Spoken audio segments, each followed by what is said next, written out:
For years, the palace insisted the ugliest chapter was over. Then a confidential donation ledger appeared outside royal control. Buried inside were dates, initials, unusual transfers, and one name officials desperately hoped would never be connected to the Duchess again. The leak arrived without warning. A small collection of pages, allegedly copied from archived records belonging to the Crown Heritage Foundation, suddenly began circulating beyond the walls that had protected them for years. On the surface, there was nothing dramatic about them.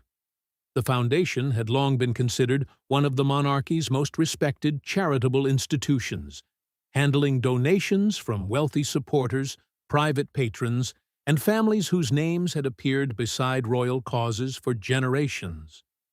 The first pages looked exactly as expected.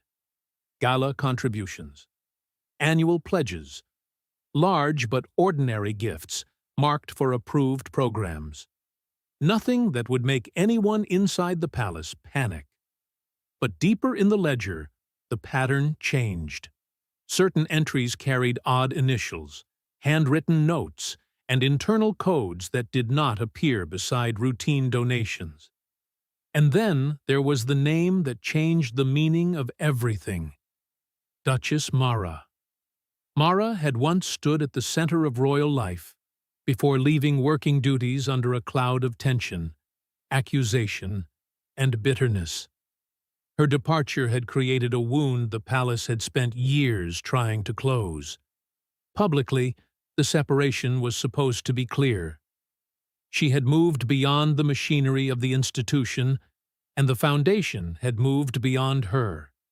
Yet the records suggested something far less simple. Several donations were logged during periods when Mara supposedly had no formal connection to the foundation at all, and beside some of them were references linked to her former office. That alone raised an uncomfortable question. If she was gone, why was her name still alive inside private financial records? The money itself was not necessarily the most dangerous part. What unsettled officials were the markings surrounding it? Restricted access codes normally used by senior administrators appeared beside selected entries. Short, handwritten comments hinted at prior conversations. Initials appeared without explanation. Someone inside the foundation had clearly believed these donations required special handling. That realization created a different kind of fear. Instead of immediately dismissing the leak as false, palace officials quietly began asking who had entered the archive, who had copied the pages, and how long the records had been outside official control. Then, attention settled on one contribution unlike the rest. It carried no ordinary donor name, no public identity, only an internal code and a private notation beside it. That notation pointed directly back to Mara's former royal office, suggesting that whatever sat behind the donation had begun long before anyone expected these records to surface. And once investigators followed that notation backward, the leak stopped looking like an embarrassing accounting problem and started pointing toward a private arrangement that had supposedly ended years earlier. One entry changed everything. The amount was large enough to demand attention, yet the donor's identity had been hidden behind a meaningless code. More troubling was the date, because according to the palace's own public timeline, the Duchess should have been completely outside the system. The contribution appeared under a cold sequence of letters and numbers, not the name of a family, company, or royal patron. That alone made it unusual. The sum was far larger than an ordinary public donation, and yet almost everything that might explain where it came from had been stripped away. What remained was the date, and that date created the real problem. The money had arrived months after Duchess Mara and Prince Adrian had formally stepped away from senior royal duties. By then, the palace had presented their separation as complete. Their offices had been reorganized. Their authority over foundation matters was supposed to have ended. Former working royals did not remain quietly involved in internal decisions. At least, that was the rule everyone had been told to believe. Yet beside the anonymous payment sat a reference connected to Mara. And the deeper investigators looked, the stranger the entry became. The money had not been transferred directly into a public campaign or listed against any visible charitable project. Instead, it had been temporarily placed inside a restricted administrative account. This was not an account used for ordinary fundraising. It was reserved for matters requiring discretion, security-related expenses, sensitive benefactors, and initiatives still too confidential to announce. Someone had made a deliberate choice to hold the donation there before moving it elsewhere. Then came the handwritten instruction that turned curiosity into suspicion. Maintain previous understanding. Those 3 words were dangerously vague. They suggested that the payment was not the beginning of something new, but the continuation of something already agreed. But what agreement could still exist after Mara had supposedly lost all institutional influence? Who was expected to maintain it? And why had no one wanted the details written plainly? The authorization code beside the transfer only deepened the mystery. It belonged to Sir Malcolm Vane, one of the Crown Heritage Foundation's most senior trustees. During Mara's final months inside royal life, Vane had reportedly been among the strongest voices demanding tighter boundaries around her charitable role. He had questioned her methods, challenged her access, and supported the argument that the foundation needed distance from personal royal influence. Publicly, the two had appeared to stand on opposite sides of an increasingly bitter divide. Now his code sat beside a payment quietly connected to her former office. That contradiction changed the direction of the leak. This no longer looked like the remains of a simple donor relationship. It looked like an arrangement that had survived conflict, departure, and public separation. And when investigators searched further back through the records, they found the same anonymous donor had made an earlier payment, while Mara was still a working royal. That earlier payment pushed the investigation back to the Duchess's final year inside the monarchy, the year when another dispute had been quietly buried before the public ever knew it existed. Long before the dramatic departure, something had already fractured behind palace doors. Public appearances continued, smiles remained carefully controlled, and official statements promised unity. But according to the leaked archive, senior courtiers were already arguing over the Duchess, her donors, and the dangerous question of influence. By Duchess Mara's final year as a senior working royal, the tension had become impossible to ignore. Her public profile was growing, her charitable projects were attracting major attention, and wealthy supporters were increasingly eager to be associated with the causes she championed. From the outside, it looked like success. Inside the palace, however, that success was creating a different problem. Mara wanted faster decisions, more direct contact, and fewer layers between herself and the people willing to fund her work. She believed the old system was slow, rigid, and too obsessed with protecting tradition. Senior officials saw it differently. To them, those layers were not pointless ceremony. They were a barrier against influence. That disagreement became more serious when one unnamed benefactor began seeking repeated private access to projects linked directly to Mara's charitable portfolio. The concern was not simply that the donor was wealthy or generous. Royal foundations had always relied on powerful supporters. What unsettled administrators was how personal the interest appeared to be. The benefactor did not seem satisfied with giving money through ordinary channels. There were requests for private conversations, private updates, and closer access to the Duchess herself. Eventually, the dispute reached a breaking point.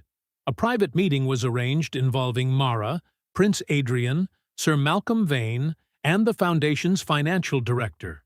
It was supposed to settle the matter. Instead, It exposed how far apart everyone had become. Mara argued that major supporters deserved direct engagement if they were helping important causes succeed.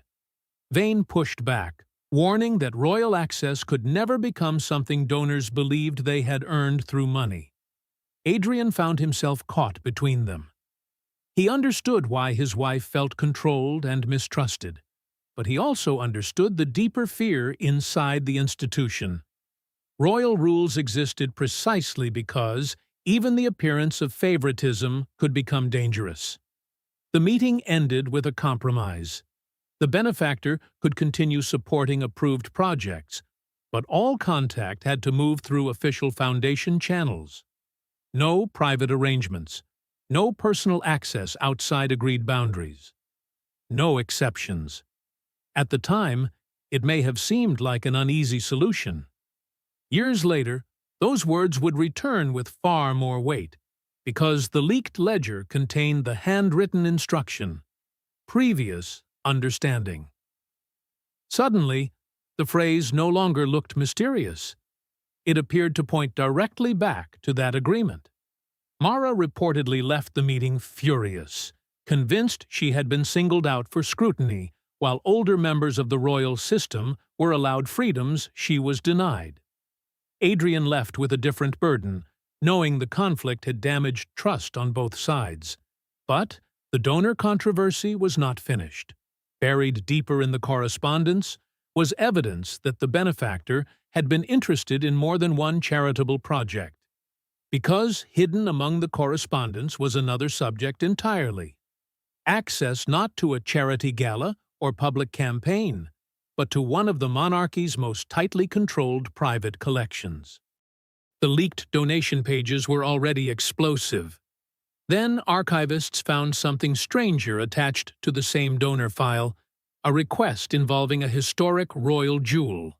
Suddenly, the story was no longer only about money. It was about proximity, privilege, and what wealthy outsiders believed their generosity might unlock. The request centered on the Queen Adelaide sapphire parure, a historic set kept deep within a secure royal collection and rarely discussed outside trusted circles. The donor had not asked to own it, borrow it, or remove it from royal custody. The request was more subtle than that, which in some ways made it more dangerous. During a planned foundation visit, the benefactor wanted private access to view the jewels away from the ordinary public route. To someone outside royal life, that might have sounded harmless. Inside the palace, it carried enormous weight. Royal jewels were never simply expensive objects. They represented inheritance, continuity, rank, and the protected distance between the crown and everyone outside it. Allowing a major donor privileged access risked creating the impression that generosity could buy closeness to royal property. That was exactly what senior administrators feared. Then a handwritten note surfaced in the correspondence. Someone associated with Mara's former office had described the request as potentially possible. Those words set off alarm bells. Palace officials immediately pushed back, warning that charitable giving could never become a path toward private royal privileges. To them, the danger was not the viewing itself. It was the precedent. Once a wealthy supporter believed a large donation could open doors normally kept closed, where would that expectation end? Mara, however, had reportedly seen the issue differently. She believed the monarchy had become too distant and too guarded, and that major supporters who helped important causes deserved to feel genuinely valued. In her mind, a controlled private viewing was not selling royal access. It was a gesture of trust, a way of making the institution feel warmer and less locked behind tradition. That difference in thinking cut straight to the heart of the conflict. Mara saw modernization. The courtiers saw vulnerability. She saw gratitude. They saw a dangerous line beginning to blur. In the end, the request was formally rejected. The donor would not receive private access to the Queen Adelaide sapphire parure. Palace officials believed the matter had been settled. But then came the detail that made the entire episode harder to explain. The benefactor kept donating. Large contributions continued even after the jewel request had been denied. If privileged access had truly been the donor's goal, why did the relationship survive after that door was closed? Why did the money continue? And why did the same name keep appearing in private discussions long after Mara's role inside the monarchy had ended? The answer became even more troubling when the records showed that, after her departure, contact with the donor had quietly resumed through another route entirely. And the person who reopened that channel was not the Duchess, not her husband, and not anyone the public would have expected. It was someone who had remained safely inside the palace. Until this point, every leaked page seemed to pull suspicion toward the Duchess. Then one signature changed the direction of the story. Someone inside the monarchy had continued communicating with the donor long after Mara departed, and that person had every reason to keep the relationship hidden. The name attached to that decision was Sir Malcolm Vane. Until now, Vane had appeared to be one of the clearest voices against Mara's methods. During her final months inside royal life, he had argued for tighter boundaries, stricter controls, and less personal involvement between royal patrons and wealthy supporters. After Mara and Prince Adrian stepped away, he publicly backed an even cleaner separation. The message seemed simple. The old arrangements were finished. Yet behind closed doors, the records suggested something very different. Vane had personally authorized renewed contact with the same donor. The reason may have been painfully practical. The Crown Heritage Foundation had entered a difficult period after the royal family crisis. Several major supporters had reduced their involvement, while others quietly stepped away. Projects still needed funding, staff still needed certainty, and suddenly, relationships once viewed as risky began to look useful. Internal correspondence referred to preserving continuity, a careful word that appeared again and again. But there was another instruction beside it. Mara's name was not to appear in donor-facing communication. That detail changed the emotional center of the scandal. If Mara discovered that the palace had continued using relationships built through her charitable work while publicly insisting that she no longer belonged to that world, the sense of betrayal would have been impossible to ignore. Prince Adrian reacted even more sharply. To him, the issue went beyond money. It raised a question nobody inside the monarchy seemed eager to answer. Who actually owned a royal relationship? If a donor first became involved because of Mara, did that connection belong to her? Or did every relationship created under the crown automatically remain palace property? The leaked papers gave one answer. The anonymous contribution found earlier had been accepted under Vane's authorization. The same man who had warned against blurred boundaries had decided the relationship was worth preserving. But the records did not leave Mara completely outside the story. Shortly before that donation arrived, the benefactor had exchanged a private message with someone no longer working inside the palace, someone who still had a line to Mara's circle. The identity was hidden, but the timing was impossible to dismiss.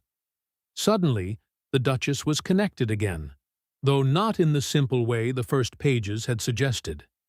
Then investigators found the sentence that pushed the scandal into even more dangerous territory. In a private exchange, the donor referred casually to an upcoming foundation announcement. The message had been written months before that announcement became public. That message forced investigators to ask the question the palace feared most. How could someone outside royal life know about a confidential foundation decision before the trustees themselves had announced it? Money could be explained. Old friendships could be defended. Even private donor contact might be dismissed as poor judgment. But advance knowledge of a confidential royal decision was different. Someone had crossed an invisible line, and the leaked records suggested that information had been moving in both directions. The donor appeared to know about an upcoming international initiative before the Crown Heritage Foundation had publicly approved it. At that stage, the proposal was still tightly controlled. Only a small circle of senior trustees, royal advisors, and foundation officials had access to the details. There had been no announcement, no public briefing, and no reason for anyone outside that circle to know what was coming. Yet the donor's private message suggested not only awareness, but confidence that the plan would move forward. Inside the palace, suspicion immediately returned to Mara. Her earlier connection to the benefactor made her the obvious target. Some officials believed old relationships had simply survived beneath the surface. But that theory quickly began to crack. Mara had not attended the internal meetings where the initiative was discussed. She had not received the confidential papers. By every formal measure, she had been outside the decision entirely. That left a far more uncomfortable possibility. The royal split had not broken every personal connection. Former aides still knew people inside the household. Friendships continued. Messages crossed old professional lines. One former member of Mara's team had remained particularly close to employees still working within the institution. Nothing about those friendships was automatically suspicious. But once confidential information appeared outside the palace, even ordinary contact began to look dangerous. Suddenly, loyalty itself became a security problem. Officials quietly reviewed access logs rather than announcing a formal inquiry. They feared that a public investigation could create more questions than answers. Who had opened the proposal? Who had downloaded it? Who had discussed it informally? And how many other supposedly private matters had traveled beyond official channels without anyone noticing? The initiative itself was not corrupt. There was no hidden financial scheme inside the proposal. The real danger was timing. Records suggested that shortly after the donor learned of the plan, the next contribution was delayed and then rescheduled to arrive closer to the anticipated announcement. That made the payment appear carefully placed, as if someone wanted the donation associated with the foundation at exactly the right moment. Even without proof of misconduct, the appearance was damaging. Royal charities depend on trust. If supporters begin to believe that wealthy benefactors receive early information, privileged access, or strategic opportunities unavailable to others, confidence can collapse long before any wrongdoing is proven. But the deepest shock came from the leak itself. When investigators compared the released pages against the larger archive, a pattern emerged. Hundreds of ordinary records had been ignored. Only documents connected in some way to Mara had been copied and released. This was not a random breach. Someone had chosen the story before the public ever saw the evidence, which meant the story was no longer simply about what the records contained. It was about who assembled them, why Mara had been singled out, and what that person intended to release next. The documents looked like a chaotic leak until investigators examined what was missing. Hundreds of ordinary records had been ignored. Only pages touching the Duchess had been copied. This was not someone exposing an archive at random. Someone had spent months constructing a story, and Mara was its target. The packet stretched across several years, but its pattern was too precise to ignore. Whoever assembled it had not simply opened a drawer and released whatever they found. They had searched, compared, selected, and removed context. Transactions involving other senior royals were absent, even when they had passed through similar administrative channels or carried the same kinds of internal codes. That did not make the documents false. In fact, that was what made the situation more dangerous. A leak could be completely genuine and still be arranged to create a distorted picture. Inside the palace, that possibility split opinion. One group argued that Mara had created the conditions for the scandal herself by repeatedly challenging rules around donors, access, and royal independence. Another group saw something more calculating. They believed insiders were using her reputation as cover, allowing every uncertain detail to fall against her while institutional decisions remained hidden deeper in the files. Sir Malcolm Vane became impossible to overlook. His authorization appeared again and again across the records, yet the original summary of the leak barely mentioned him. That imbalance raised a brutal question. Why had Mara's name been pushed to the front, while a senior trustee who had approved crucial decisions remained almost invisible? Prince Adrian reportedly saw the answer in the darkest possible way. His anger was no longer aimed only at the anonymous leaker. He turned on palace representatives, accusing them of allowing his wife to absorb public suspicion for choices the institution itself had made. To him, Mara had become more than a former royal. She had become a shield. Every old controversy attached to her name made it easier for everyone else to disappear behind it. For Mara, the realization cut even deeper. Years after leaving, she was still powerful enough to redirect attention from people who remained inside. Her name could still turn a complex institutional failure into a simple personal scandal. Then an anonymous warning arrived. The ledger is only the beginning. That sentence changed the atmosphere immediately. If the donation records were merely the first release, what else had been taken? Meeting notes, private correspondence, donor access requests, internal approvals, possibly documents that could show not only who knew what, but who had formally authorized it. Now, the palace faced a terrible choice: defend Mara, and officials might have to admit how deeply the foundation itself had remained involved. Stay silent, and the scandal could consume her while protecting those still inside the system. Then confirmation came that another document had surfaced. Unlike the others, this one did not carry a minor code or an obscure signature. It bore authorization from the highest level of the foundation. And when that authorization was finally examined, the scandal reached the place everyone had spent years avoiding. Not the Duchess's office, but the decision-making heart of the monarchy itself. For days, the leaked records seemed to tell one simple story: a controversial duchess, a secretive donor, and a relationship that refused to disappear.